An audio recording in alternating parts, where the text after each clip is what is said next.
As a preschool teacher, you spend a lot of your time making quality observations of a child's learning journey, both indoor and outdoor, and then recording and documenting that valuable information over a period of time. So, for any teacher, regardless of whether you teach preschool or primary, for any teacher, this sort of relationship between what did I do as a teacher and what did my students learn is always the most powerful focus for reflecting on your own practice as a teacher. It is the essence of what formative assessment is. So today's video, I'm going to be talking to you about how you can capitalize on your observations. Because this is, like I said, as you know, this is what you do most. You observe children in their learning environment. And it forms a key, an integral part of what you do as a preschool teacher. So I'm going to be talking to you about how you can capitalize on that in terms of ICT use. As a preschool teacher, having a strong relationship, a good relationship with parents or carers in any learning area is essential. And it's a very important part of a child's learning journey. And in terms of ICT use, it's even more important because much of a child's use of ICT is at home. So a successful partnership needs to be built on both parties setting high expectations, but also being realistic with them as well, and being ready to accept different levels of partnership working. Parents and carers can add a lot of value and can contribute a lot to a child's educational program. So they need to be treated with respect right from the start. And you can engage them in the process of observation in the home environment by supporting them in their understanding of the whole process. It is important to remember that it is your role and responsibility as a preschool teacher to understand the value of your observations in terms of contributing to your planning and how it helps you to set a learning journey for a child. So it's important to remember that that's your role, and that parents and carers may not understand that as much as you do. So you'll need to share,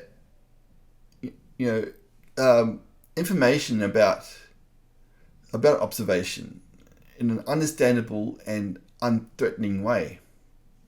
Some examples of this may include showing a clear purpose as to the purpose of the observation. Explain to them how the observations can assist you in meeting the child's needs and how does it inform future activities. Parents need clear guidelines as to what to observe and how to record their observations.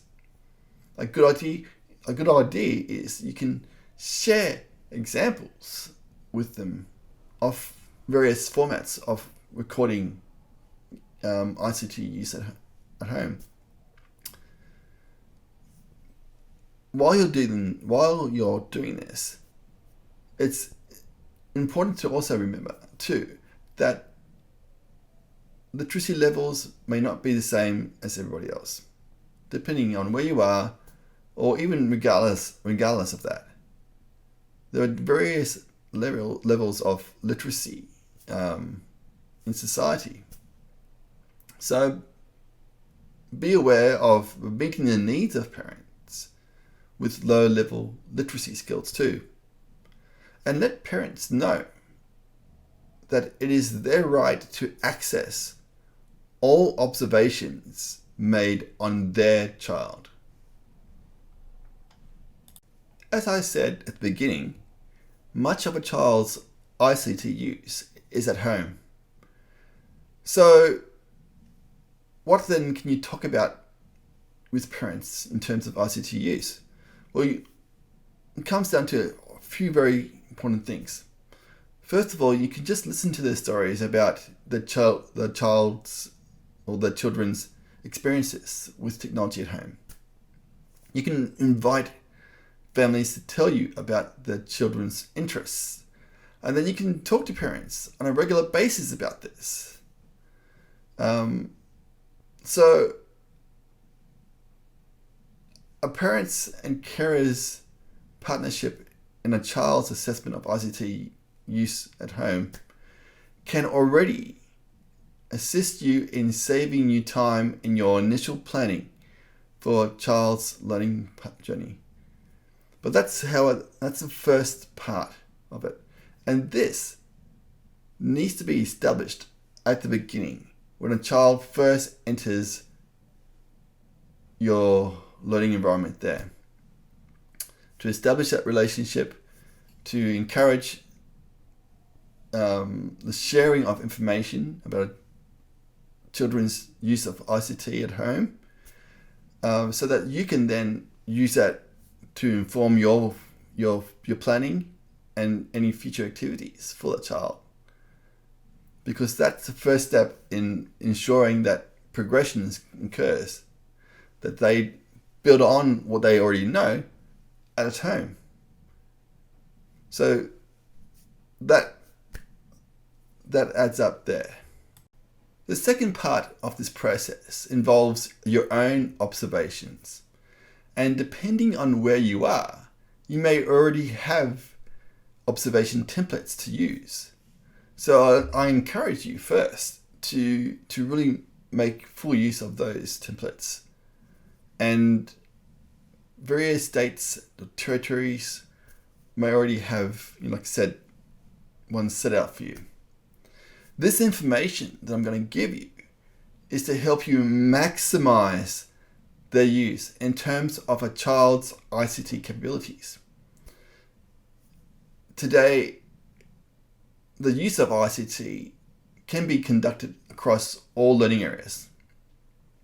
So it is possible then to observe and assess a child's ICT capability. As a preschool teacher, you need to make judgments about children's progress through observing them. So, some examples of this might be, you might interact with them by using well thought out questions and listening and talking to them. And your assessment of ICT needs to be in this context. Here's what you need to know. You don't need to assess discrete ICT skills, because the skills will show up once the child has completed a whole task. So for example, if they've been using a paint program or any sort of program, a word processor, but let's just use a paint program in this example. If they've been using a paint program, then we know that they are able to use a mouse competently. And the children will demonstrate the ICT capability as they interact with their peers, the environment, and the adults in their settings.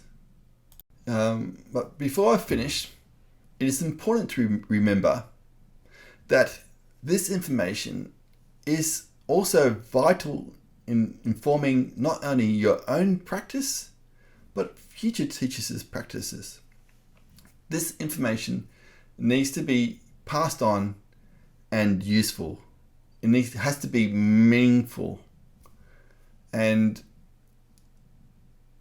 this is important because it ensures the progression and continuity of that child's learning journey in ICT capability. This is something that I will discuss with you when I talk with you about writing effective transition statements. And that's coming up in the next email.